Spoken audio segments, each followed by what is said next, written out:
our bees are is really high elevation in the Klamath Mountains. And so it's really cold at night starting in about mid-September, and that makes it really hard for the plants to bloom. And so we have what is called the dearth, where it's still warm enough that the bees are flying, they're going out and they're looking for stuff, but there's not enough blooming to sustain them. And so then they start robbing each other and they start collapsing and having a lot of problems. And so we always try to make sure that we leave enough honey on the hives to sustain them through winter, and that we provide them with a little bit of extra in the fall during that time where nothing's really blooming, but the bees are still flying and wasting all that energy looking for it. Unfortunately, the common practice is to take all of the honey and then just feed the bees back sugar. So you rob everything from them and then you give them low quality food to replace their extremely high quality food.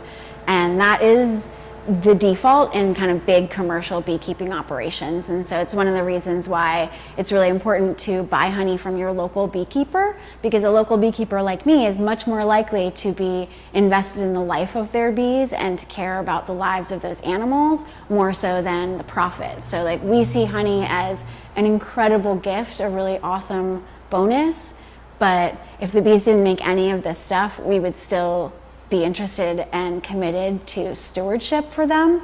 And so that can be a really big difference between your local small scale beekeeper and your kind of big commercial operations.